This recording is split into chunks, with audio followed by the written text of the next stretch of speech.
Good evening and welcome to Tucker Carlson Tonight. For the past 14 months, you have heard two main things about the war in Ukraine. The first is that the war in Ukraine is a war of national sovereignty. It is not a proxy battle between superpowers. Russia invaded Ukraine. That was immoral. The United States supports Ukraine because the United States supports democracy. But the United States itself is not at war with Russia. This is Ukraine's war to fight. The second thing we have heard over and over again is that Ukraine is winning that war. Ukrainian troops are brave and noble. Russian troops are evil and incompetent. The Ukrainians are beating the Russians. In the end, their victory is inevitable. Now, you're very familiar with these points because you have heard them every day since last February. You've heard them repeated by every power center in the United States, the Pentagon, the White House, the leaders of both parties in Congress, CEOs, and celebrities. And most insistently of all, you've heard them from virtually every single outlet along the entire spectrum of our national news media. These are the two essential themes of the war in Ukraine, and both of them are lies. We know that they're lies because late last week, leaked intelligence about the war in Ukraine began to appear on social media. Briefing slides prepared by the U.S. government began to show up, among other places, on Twitter. And the slides show that this is in fact not Ukraine's war. It's our war. The United States is a direct combatant in a war against Russia. As we speak, American soldiers are fighting Russian soldiers. So this is not a regional conflict in Eastern Europe. This is a hot war between the two primary nuclear superpowers on Earth. And yet this war has never been formally declared. It has not been authorized by Congress. And for that reason, this war is a violation of American law. It is a crime. The second thing we learned from these slides is that despite direct U.S. involvement, Ukraine is in fact losing the war. 7 Ukrainians are being killed for every Russian. Ukrainian air defenses have been utterly degraded. Ukraine is losing. The Biden administration is perfectly aware of this. They're panicked about it, but they have lied about this fact to the public. Just 2 weeks ago, for example, Secretary of Defense Lloyd Austin told the U.S. Senate that Russian military power is, quote, waning. In other words, Russia is losing the war. That was a lie. He knew it was when he said it, but he repeated it in congressional testimony. That is a crime. But Lloyd Austin has not been arrested for committing that crime. Instead, the only man who has been taken into custody, or likely ever will be, is a 21-year-old Massachusetts Air National Guardsman who leaked the slides that showed that Lloyd Austin was lying. He revealed the crimes, therefore he's the criminal. That's how Washington works. Telling the truth is the only real sin. Now, our news media exist and have constitutional protection precisely in order to push back against this grotesque standard. Their only job is to tell the truth. And yet tonight, the news media are celebrating the capture of the kid who told Americans what's actually happening in Ukraine. They are treating him like Osama bin Laden, maybe a little worse, actually, because unlike al-Qaeda, apparently this kid is a racist. Here's CNN. The Washington Post, as you know, reviewed video of this suspect yelling racial and anti-Semitic slurs. Is this a dangerous person? This air guardsman who's now been taken into custody had talked about being a gun enthusiast, had been at gun ranges. He's obviously a member of the military. And he's the big guy in the scene. Somehow he has access to this kind of information, and that makes him even larger. A person who thinks they know better than everyone else, they're smarter than everyone else in their view. That this is a 21-year-old man. He's described as a gun enthusiast. Feels like, in some of these descriptions, somebody who's maybe hungry for power. So this 21-year-old Air National Guardsman from Massachusetts is not a whistleblower, CNN explains, with the help of the many intelligence agency figures it has now hired as analysts. No, he's not a whistleblower. He's a criminal. Because he is, unlike the people who run our government, quote, hungry for power. And because this 21-year-old was so hungry for power, federal law enforcement had to swing into action with unfamiliar speed and efficiency and apprehend him. He was that threatening. Now, keep in mind, as of tonight, we still don't know where Jeffrey Epstein got hundreds of millions of dollars. We have no idea. Nor do we know what he did for a living.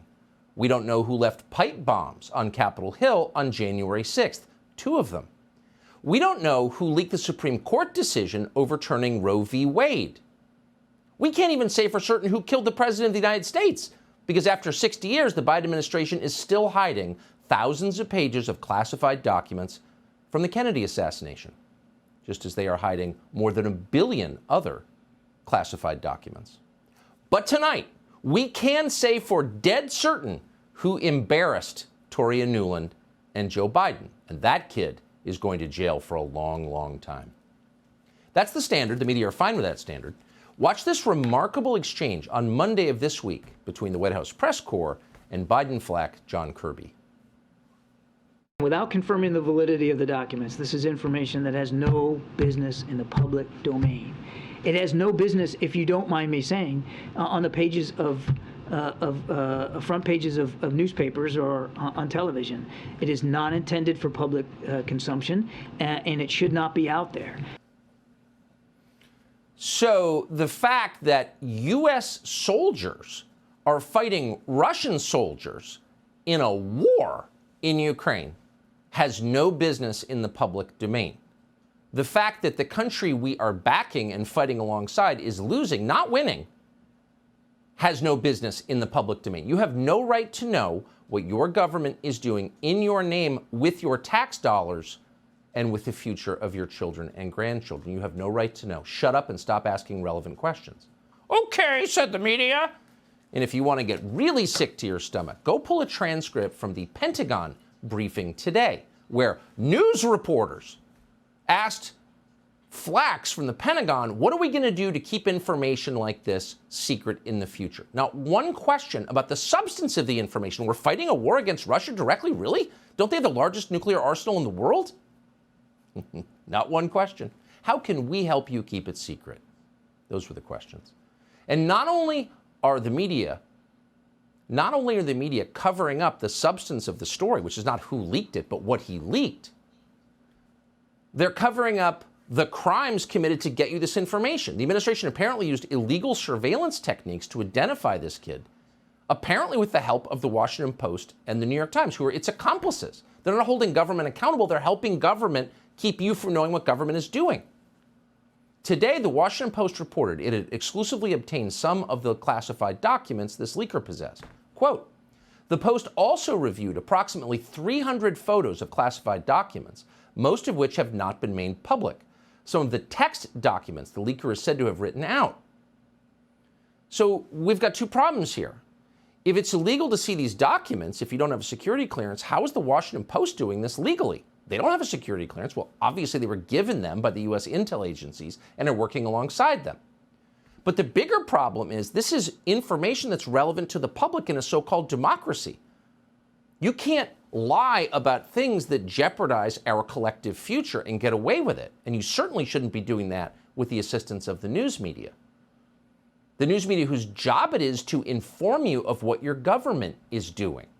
But instead they are working actively late into the night to lie to you on behalf of their masters in permanent Washington.